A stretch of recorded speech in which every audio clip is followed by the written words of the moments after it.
How's it going, everybody? This is the Nixter27, and I know, it's been a while. It's been like, what, 4 months since my last upload?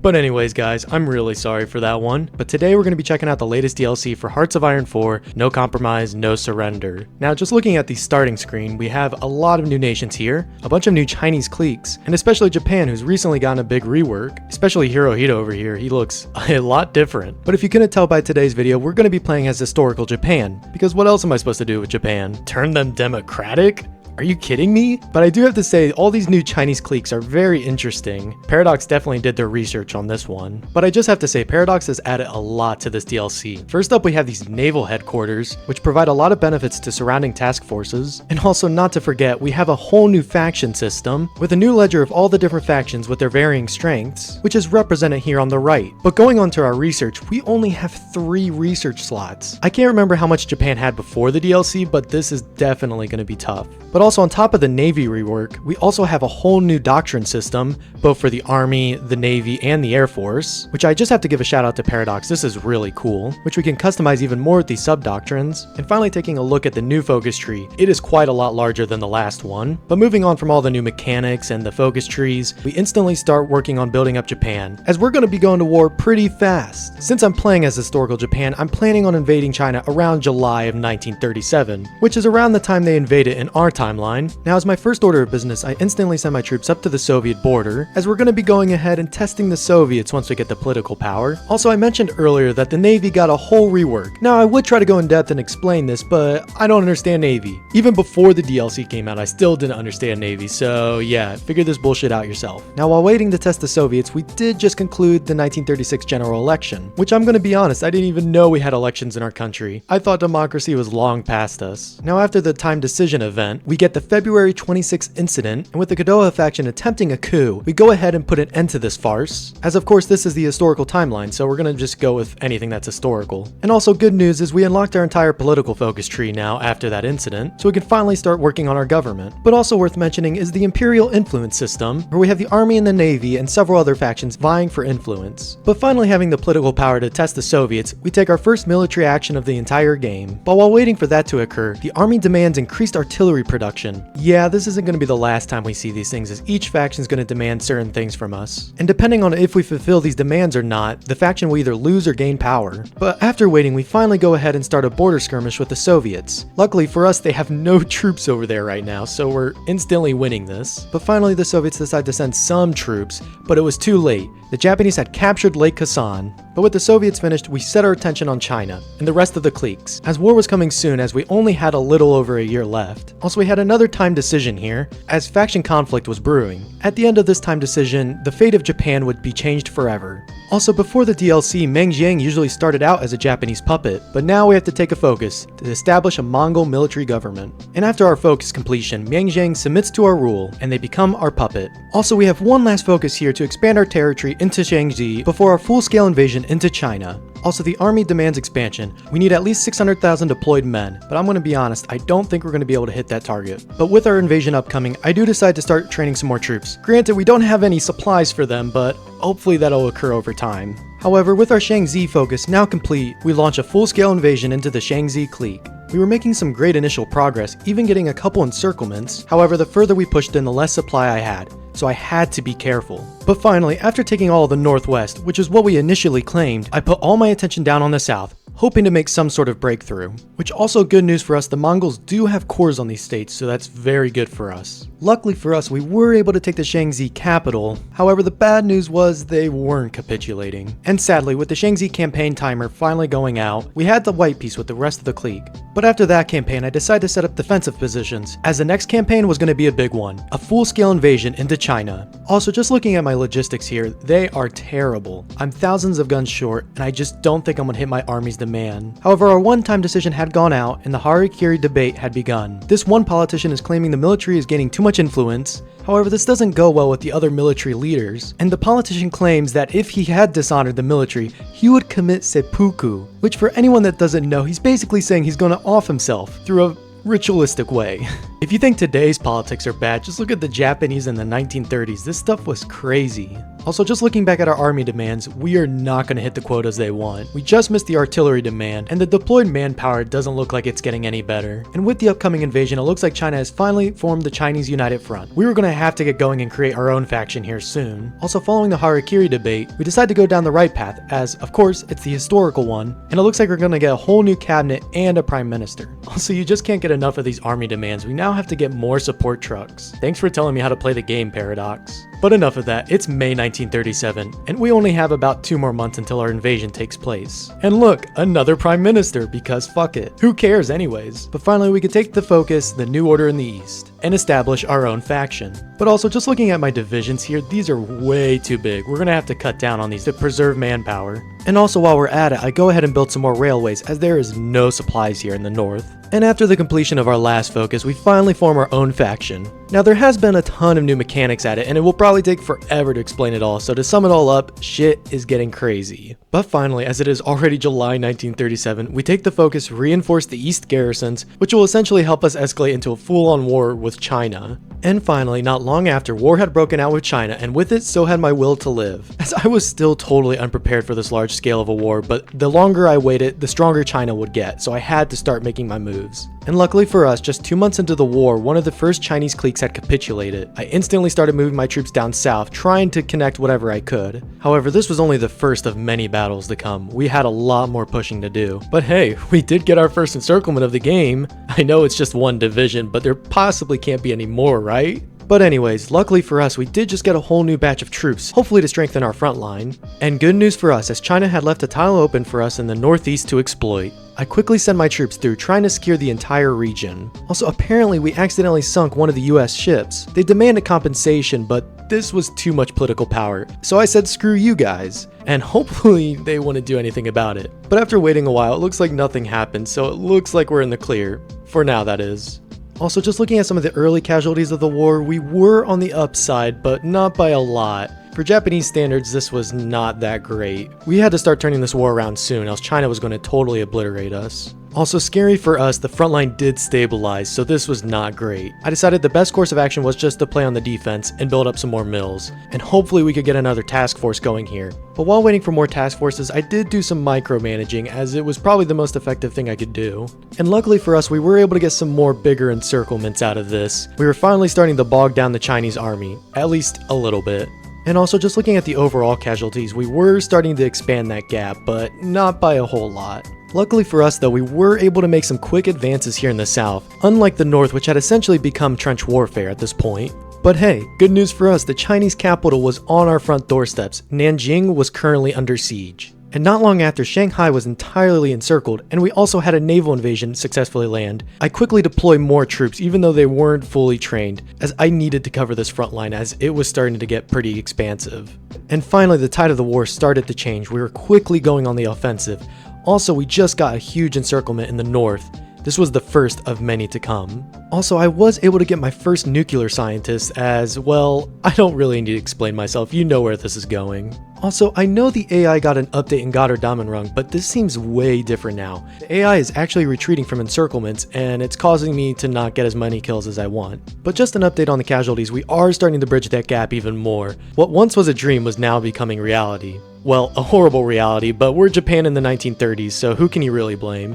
Also, strangely enough, even though I do have air superiority, it looks like the Chinese Soviets are able to do some successful raids on us. Yeah, I don't know what they're doing here, but I think it's some sort of mechanic they have in their focus tree, and this won't be the last we see of this. But hey, while that was happening, we did get a successful naval invasion into Guangzhou. I butchered that name, so please forgive me, but hopefully they would soon capitulate, as I haven't capitulated a Chinese clique in like 2 years. But luckily for us, we did seem to catch the Chinese off guard, and soon one of their cliques were able to capitulate, leading to some of the front line being completely open. Sadly, we didn't have enough troops to cover a lot of this front line, so we're just gonna have to make the most of it with what we have.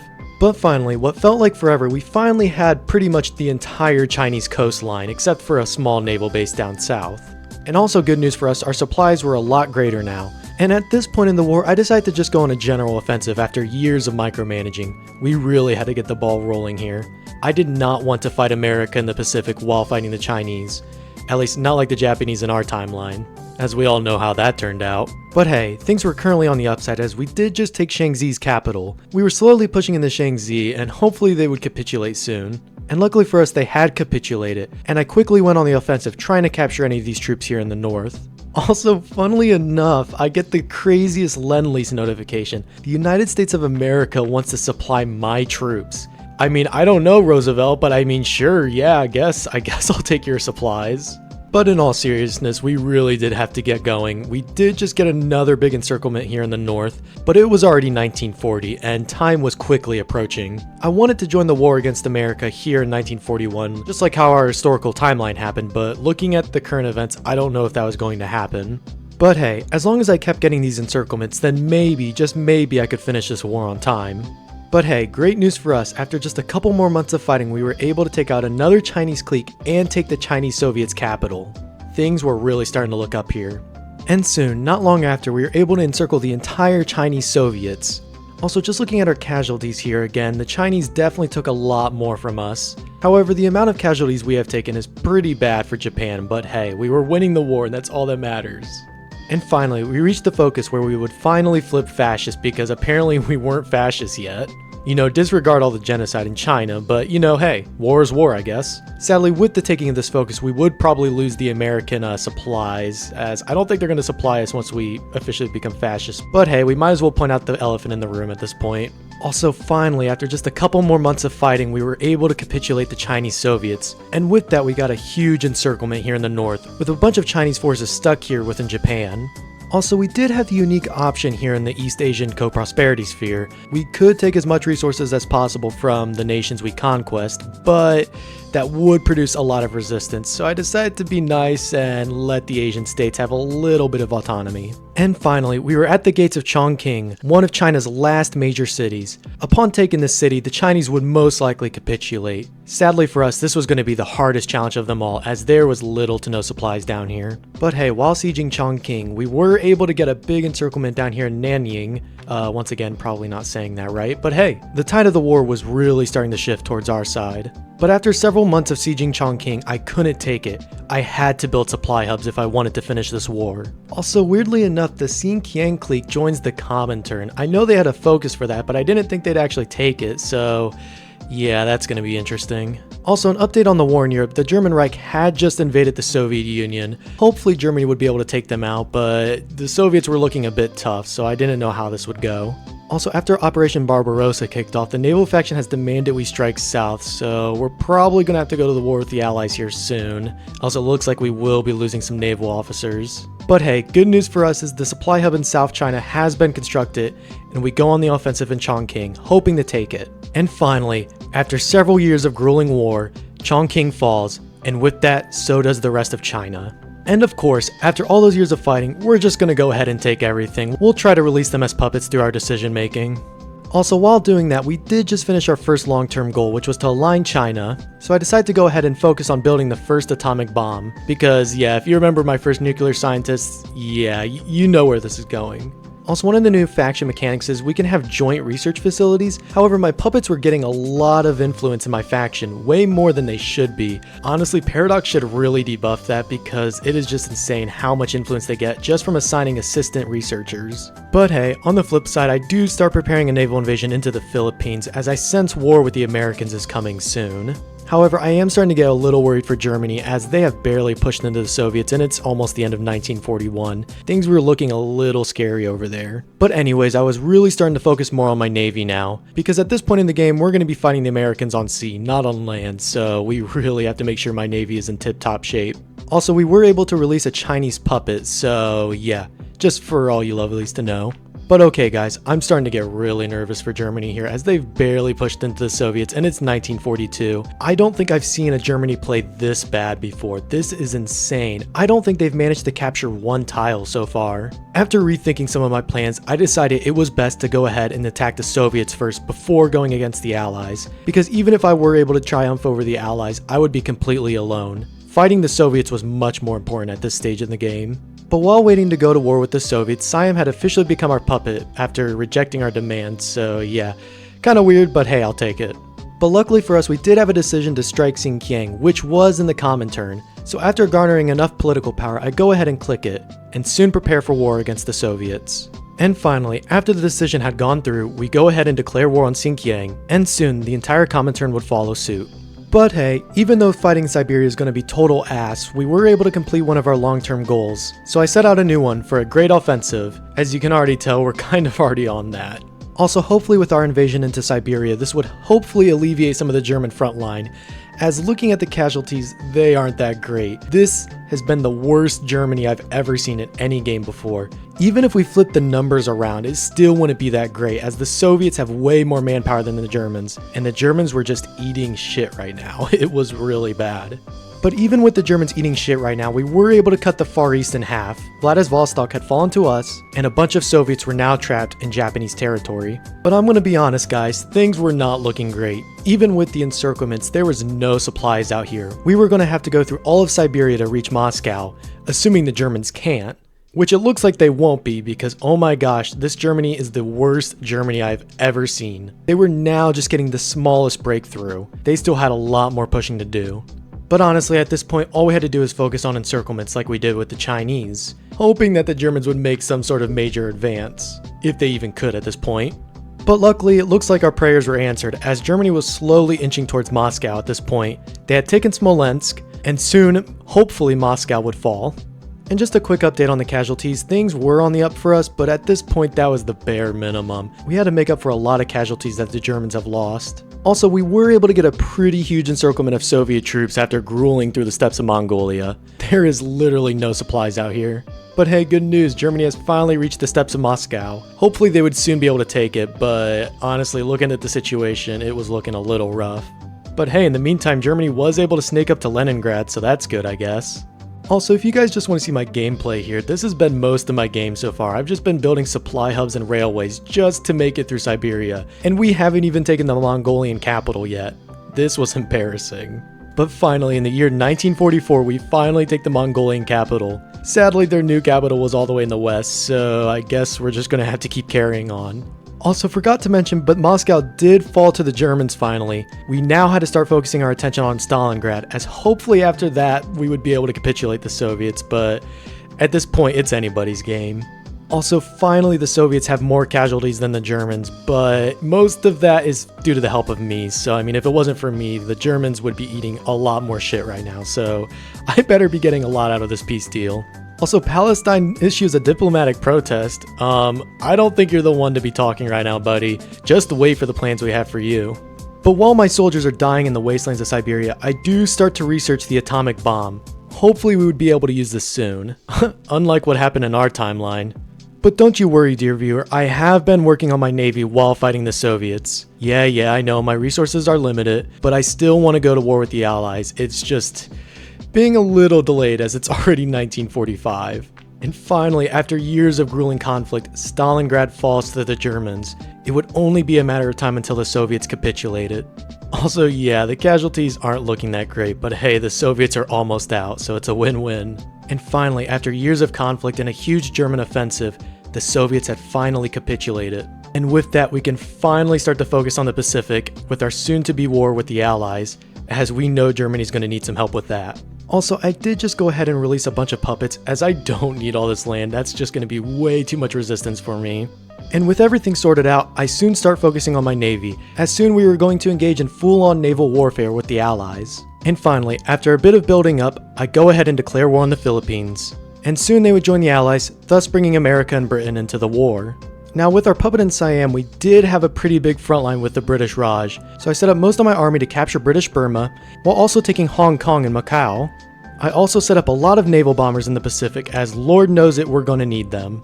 While most of our navy was being engaged by the Allies, we were getting a lot of kills from our naval bombers, and even our navy was outpowering some of the Allies' ships.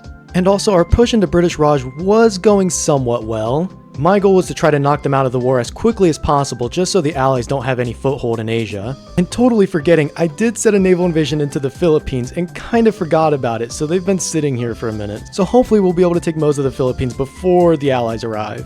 But hey, while focusing on the Philippines, I was able to capitulate British Burma, so that was great news for us. And soon after, while focusing on capturing Singapore, Manila had fallen, and soon the Philippines would capitulate. And luckily for us, we were able to get a successful naval invasion into British Malaya, and soon all of Borneo would fall under Japanese occupation.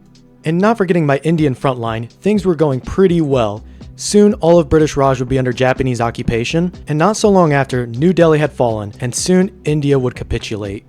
And also while focusing on India, we were able to get another successful naval invasion into Indonesia, hoping to kick the Dutch colonizers out for good. Also, good news for us is we also got a huge encirclement here in Afghanistan, who is also in our alliance. However, after continuing to push into Iran, things started to bog down at an insane amount. I soon realized I was going to have to leave this front alone and start focusing on the Pacific more. And finally, I set out another naval invasion, this time to take any islands that were controlled by the Americans in the Pacific. However, this one would not go as well, and the Americans continued to hold the island. So you know what we did next? We nuked them.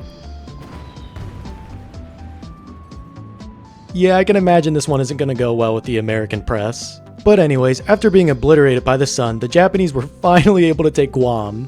And once again, we set out more naval invasions for any American strongholds here in the Pacific. And once again, they did not go as well. So you know what I did? Yeah, I nuked them again. And again. And finally, I was able to take both islands away from the Americans, because who knew the Americans couldn't stand against the sun? However, even with all our victories here in the Pacific, I knew this war couldn't last forever.